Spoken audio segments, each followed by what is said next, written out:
ever experienced rapid heartbeats or chest pains, dizziness, lightheadedness, maybe hot flashes, nausea, tingling in your extremities, your fingers and your toes, shaking, not really knowing why, maybe short of breath, stomach pain, sweating, and not really understanding why?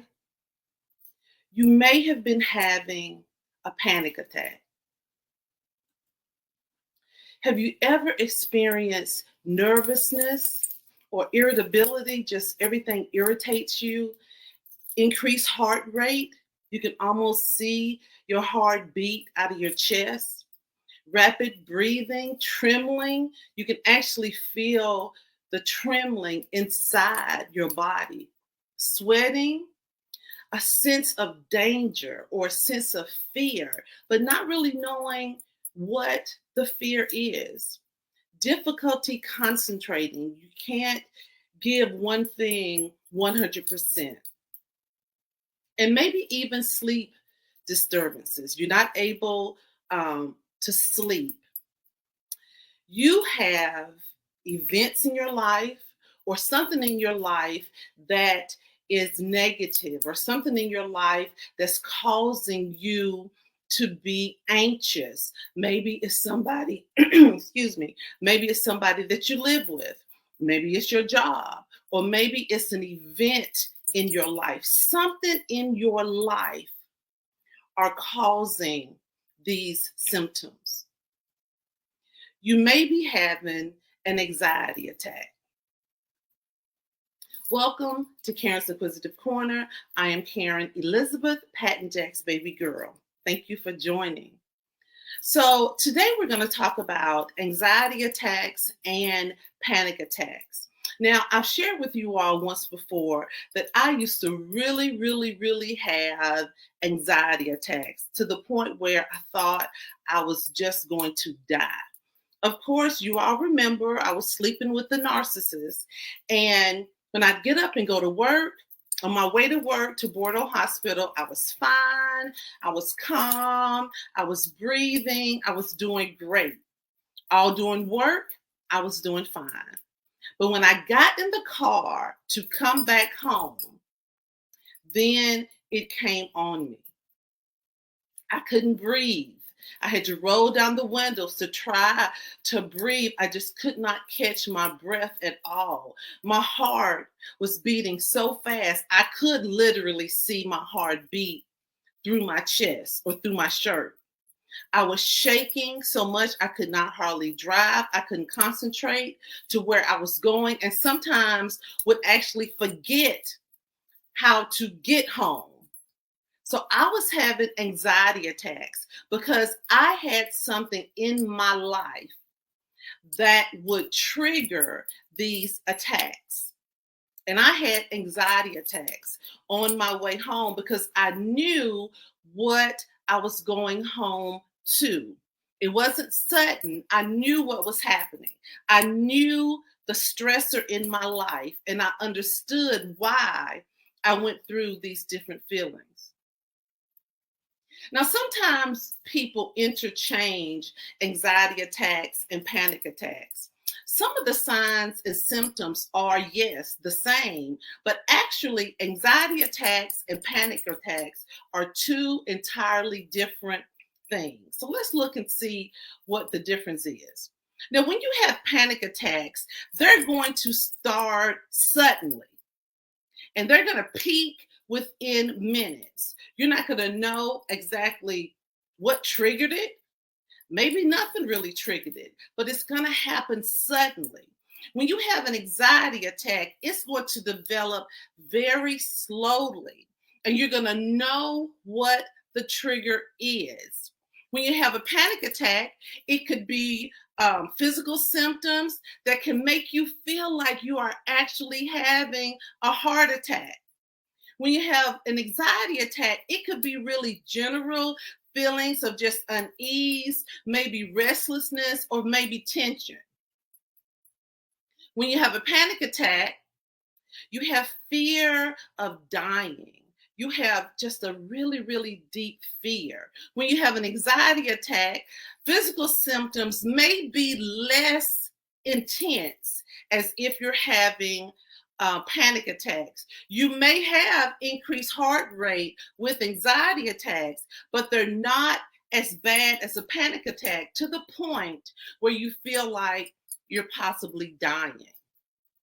Panic attacks typically last a short duration. Anxiety attacks usually last longer. Anxiety attacks can last up to a month, even a year. Panic attacks can happen without any trigger or cause. You may not even know why you're feeling this way. But again, with an anxiety attack, you're going to have a trigger. Anxiety attacks can last for weeks or for months. Some of the things that anxiety attacks and panic attacks have in common is some of the symptoms. And they include rapid heartbeat, shortness of breath, sweating, nausea, dizziness, and chest discomfort. Now, you can experience all of those symptoms, and it could possibly be an anxiety attack or a panic attack. But to determine which one it is, you would have to look at the other signs and symptoms to make that definite diagnosis. Now, along with panic attacks, there's also a panic disorder. Now, a panic disorder is a mental and behavioral disorder, and it reoccurs unexpectedly. It just reoccurs often. And it's very, very, again, unexpected with the panic attack or panic disorder. You can also have anxiety disorders. Now, I want to make sure that you understand you can have panic attacks, which will come just, rarely. And you can have a panic disorder where you're having these attacks very, very frequently. You can have anxiety attacks that come on slowly. You know what triggers it.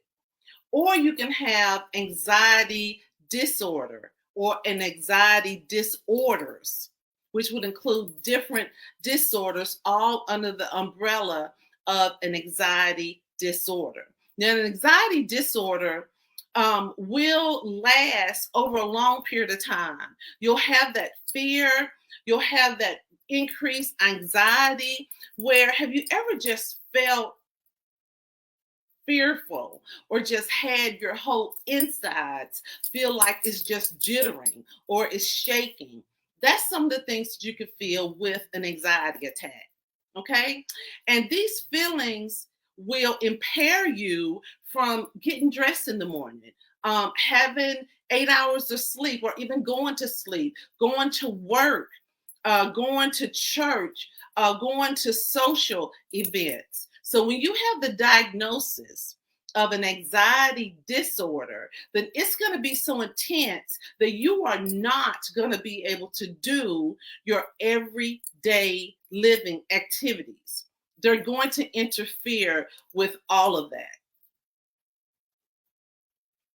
So we've talked about panic attacks. We've talked about a panic disorder. We've talked about anxiety attacks. We've talked about anxiety disorders. So what are some of the treatments, Karen? Well, I'm glad you asked. First and foremost, do not diagnose yourself. Do not diagnose yourself. Don't just put it off that it's nothing. Or don't just put it off that I'm going through menopause, or I've just had a bad week, or I've had a bad month. Go to the doctor. The doctor has to diagnose it. So the first thing that the doctor is going to do is they're going to talk to you about your signs and symptoms. They're going to take what you tell them and they're going to categorize it in to panic attacks or anxiety attacks. And they're going to determine which category it falls under. From there, they're going to look at therapy and medications. Whatever type of therapy or medication is going to help you after the doctor determines which category you fall in. Panic attacks, anxiety attack, panic disorder, or anxiety disorder.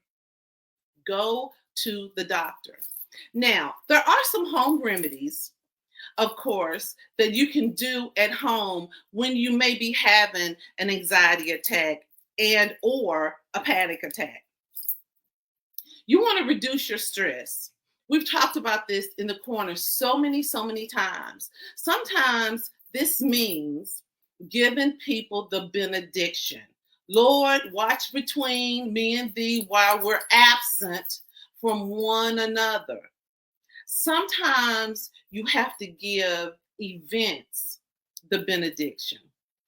And sometimes you have to give people in your family the benediction if they're going to be stressors. If you talk to somebody on the phone and every time you talk to them, your chest is beating fast, you're anxious, then you want to decrease the amount of times that you talk to them on the phone. You want to limit your alcohol and caffeine because it can actually increase anxiety attacks. You want to eat healthy, balanced meals, of course. You want to sleep for 8 hours. Now, I know that some of us do not sleep for 8 hours, but you want to get as much rest as you can. And we've talked in the corner about how to get rest, how to cut everything out, and how to clear your mind. And we're going to talk more about how to clear your mind because we're going to have somebody come in and talk about yoga. We've talked about that a lot. But you want to rest. You want to practice meditation, yoga, deep breathing. Deep breathing exercises are amazing. I have done them and they work. So we'll have another quick session and we'll talk about the different deep breathing exercises that you all could probably practice that would help you during an anxiety attack. They really do help me. And of course, you want to build a support network.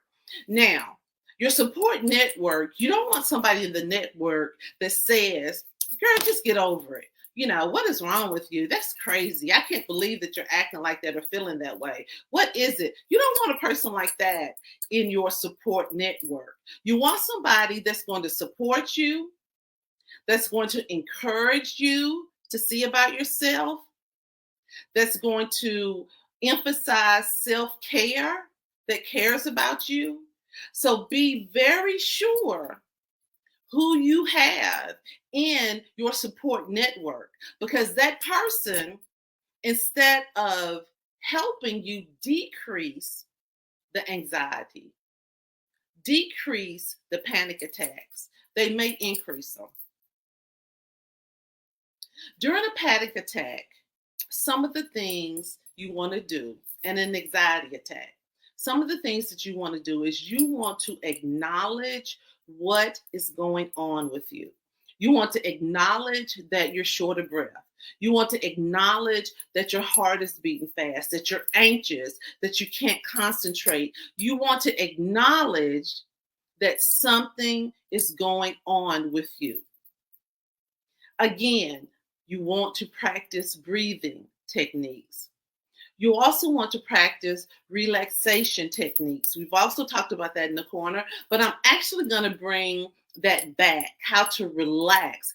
That is not as easy as it sounds to relax. So we're going to talk about that more in the corner. And another thing you want to do during a panic attack or an anxiety attack is you want to focus on how you're feeling. You want to focus on how you're feeling physically, how you're feeling mentally, how you're feeling emotionally. And you don't want to judge yourself or have an interpretation of what is going on with you that is not correct. And you don't want anybody in your support network to do that either. So basically, during a panic attack and an anxiety attack, you want to be aware of what is going on with you. I was very aware of what was going on with me when I was having anxiety attacks. I knew that on my way home, this was going to happen. And sometimes when I had anxiety attacks at home, I would open the freezer and just breathe in because I literally could not get my breath. Literally. And I was very, very aware of that. Yes, I went to the doctor. Yes, I got some medication. I've told you all before, I was taking 150 milligrams of Zoloft. Trust me, with Zoloft, you feel absolutely nothing. You can't be happy. You can't be sad. You can't cry. You can't feel anything with 150 milligrams of Zoloft a day. So you definitely want to be aware of what's going on. Now, with anxiety attacks, there are 3 rules, the 3-3-3 rule. First of all, you want to look for 3 physical objects. Wherever you are, you want to look for 3 physical objects and you want to focus on those objects. For example, I'm looking at my computer right now, and I'm focusing on every letter. I'm focusing on the words. I'm focusing on everything that I have up in my file. So you want to look at 3 things, and you want to focus on those 3 things very detailed. You also want to listen for 3 different sounds. Doesn't matter where you are. If you're at home by yourself or whatever, you want to listen for 3 different sounds and identify those sounds. And lastly, you want to move 3 different parts of your body. So doing that, you're going to have to concentrate on that part of your body and move it. So what the 3-3-3 rule does is it directs your attention somewhere else. It directs your attention away from the anxiety or the panic attack. And by focusing on something else, it actually decreases it.